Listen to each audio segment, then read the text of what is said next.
السلام عليكم حبايبي، ازيكم عاملين ايه؟ يا رب تكونوا بخير. معاكم ياسمين نظمي من قناه جوري لتعليم الكروشيه. النهارده ان شاء الله هنعمل مع بعض شنطه كروس صغيره او جراب للموبايل. هستخدم فيها خيط مكرميه قطن.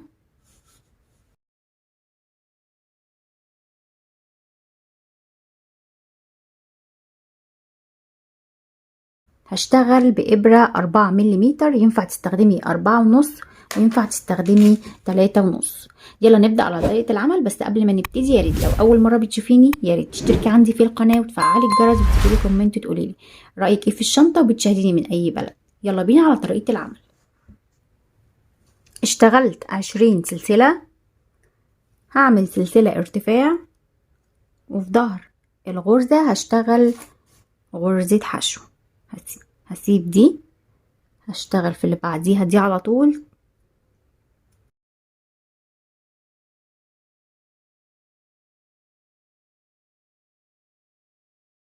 اللي بعديها برضو هشتغل فيها بنفس الطريقة.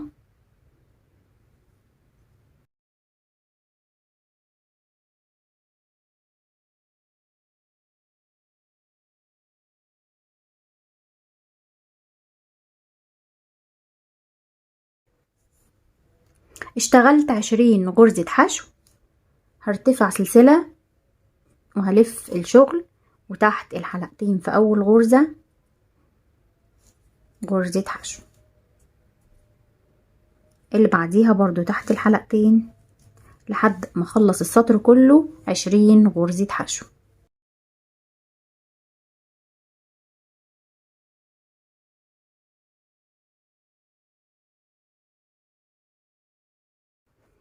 خلصت السطر كله واشتغلت 20 غرزة حشو.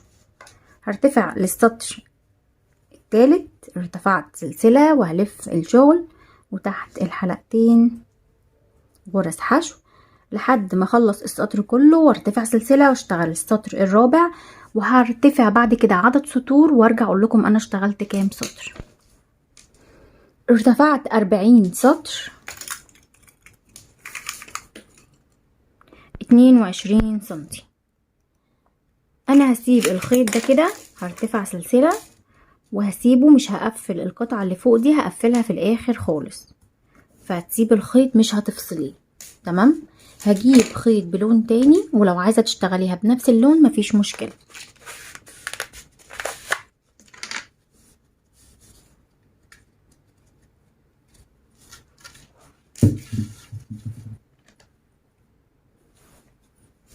هاجي هنا من السلسلة اللي انا اشتغلتها في البداية خالص. السلسلة دي فيها غرزة امامية وغرزة خلفية، فيها حلقتين. انا هشتغل على الحلقة الخلفية بس. في اول غرزة بتقابلني هنا اهي، هشتغل فيها هي بس، مش هشتغل تحت الحلقتين، هشتغل بس في الحلقة الخلفية بالشكل ده كده. هجيب الخيط التاني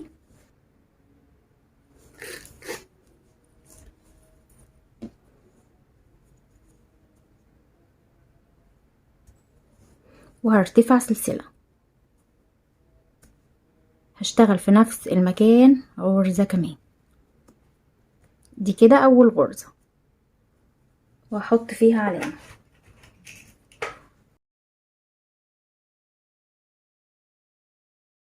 بعد كده في الحلقة اللي بعديها وهاخد الخيط ده معايا تحت الشغل والخيط التاني في الحلقة الخلفية بس.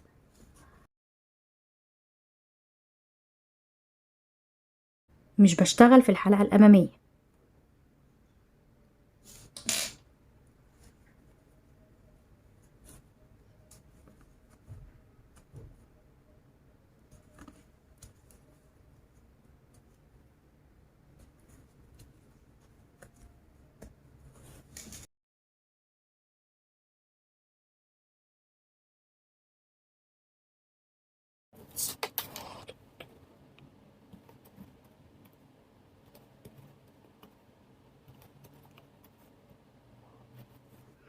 اشتغلت كده في الحلقة الخلفية غرز حشو. اشتغلت 20 غرزة بعرض الغرز اللي احنا اشتغلناها. هاجي ألف الشغل بالشكل ده وهشتغل بقى على الحلقة الأمامية اللي احنا سبناها. هتبقى كده بالنسبة لنا الحلقة الخلفية.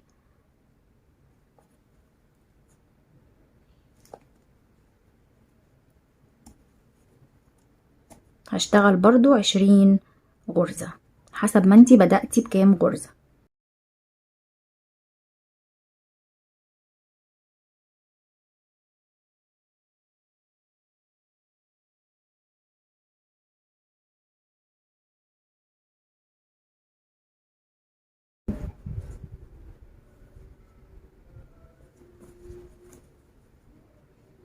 كده اشتغلت 20 غرزة في الاتجاه ده و20 غرزة في الاتجاه التاني. هقفل السطر بتاعي بغرزة منزلقة، هشيل العلامة واشتغل تحت الحلقتين منزلقة. بعد كده هلف الشغل، مش هشتغل كده، لا انا هشتغل من الداخل، يعني مش هشتغل في الغرز دي، انا هشتغل عكس. بعد كده هرتفع سلسلة اهي وهلف الشغل وهشتغل في اول غرزة بتقابلني غرزة منزلقة،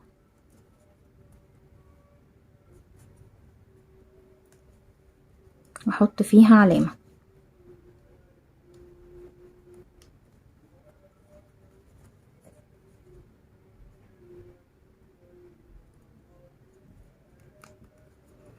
الغرزة اللي بعديها على طول هشتغلها تحت الحلقتين نص عمود،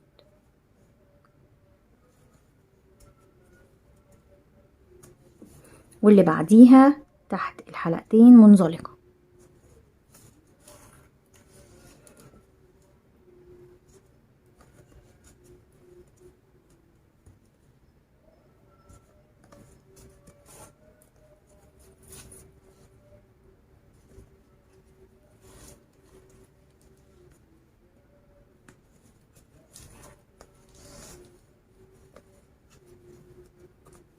هشتغل كده غرزة منزلقة وغرزة نص عمود لحد ما الف واوصل هنا عند العلامة. اشتغلت كده السطر كله غرزة منزلقة وغرزة نص عمود. هقفل هنا في العلامة دي بغرزة منزلقة تحت الحلقتين كده،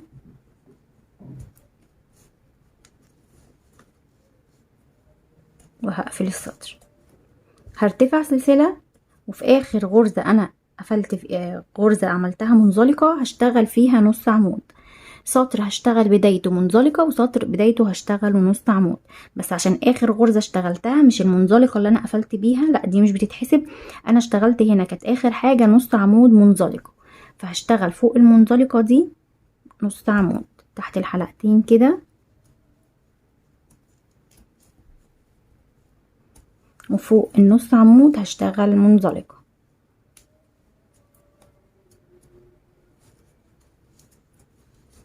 نص عمود منزلقة.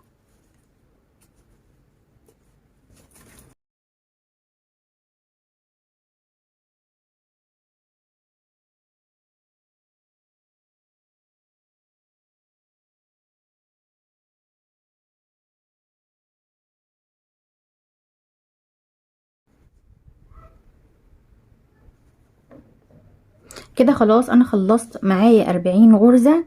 خدي بالك وما تشتغليش في الغرزة اللي انتي بتقفلي بيها السطر.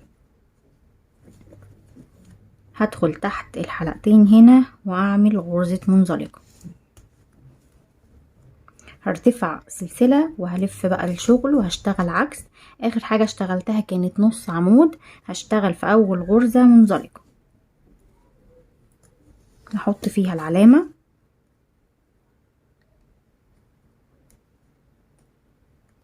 وبعد كده نص عمود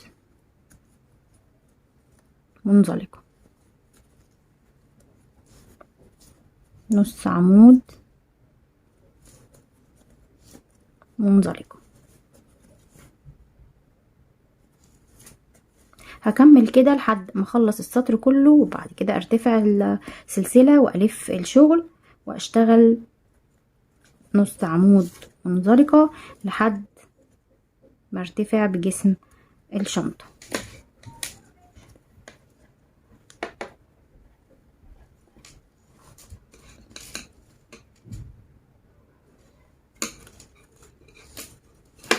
هكمل كده منزلقة نص عمود لحد ما ارتفع بجسم الشنطة ونرجع نكمل مع بعض.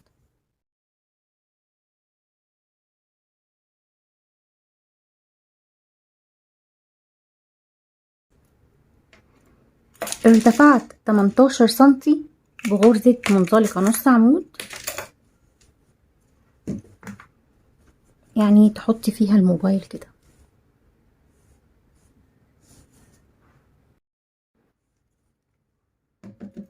بعد كده هنقلب بقى القطعة دي علشان ندخل اللسان ده جوه الشنطة.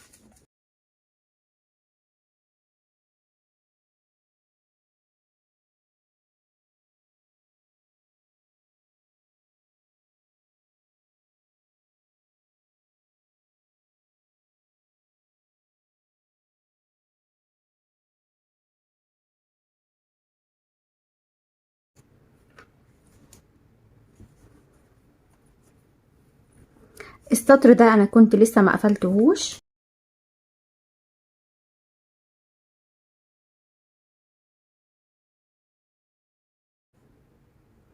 وهقفل بغرزة منزلقة.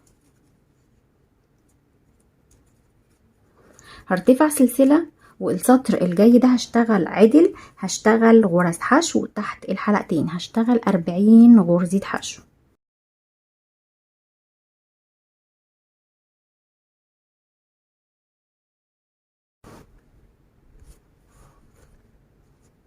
خلصت السطر كله غرزة حشو. السطر اللي جاي ده هشتغله منزلقة، هشيل العلامة واشتغل تحت الحلقتين كده منزلقة، واكمل السطر كله كده.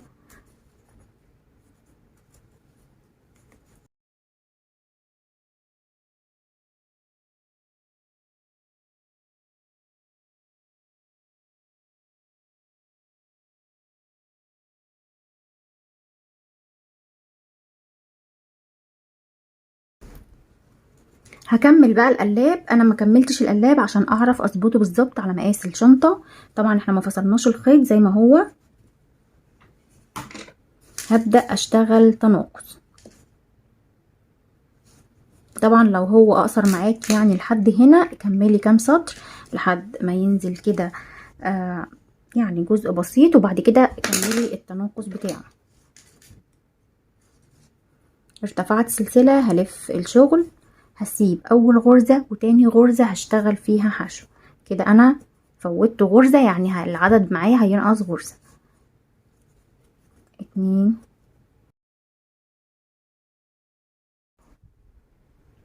هتبقى معايا اخر غرزتين في السطر هشتغلهم تناقص.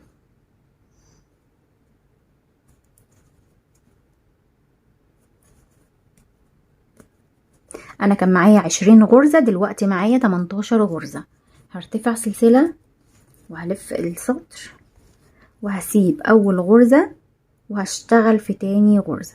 هسيب دي مش هشتغل فيها، هشتغل في التانية.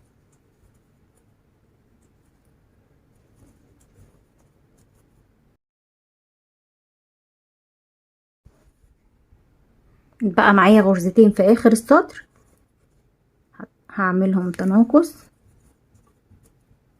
كان معايا السطر اللي فات 18 غرزة، دلوقتي معايا 16 غرزة. هرتفع سلسلة وهلف الشغل وبرضو هتناقص هنا غرزة وهنا غرزة، يبقى معايا 14 غرزة.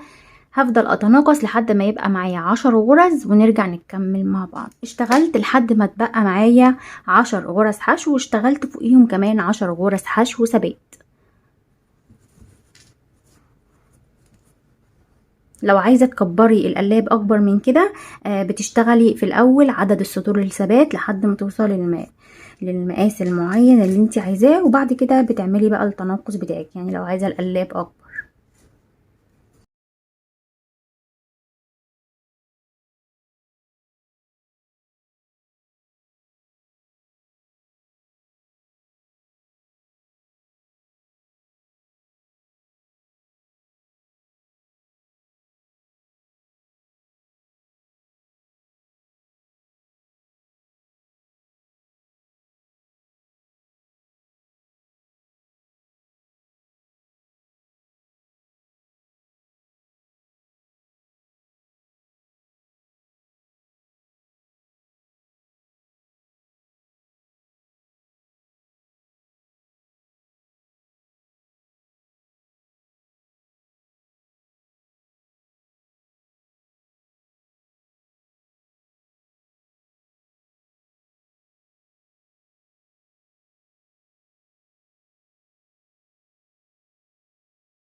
الشنطة شكلها حلو جدا ومش تاخد وقت معاكي كتير ولا خيط كتير.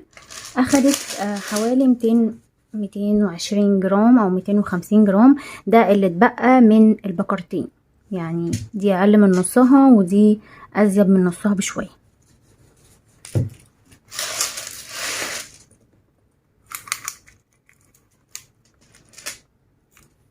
الطول 20 سنتي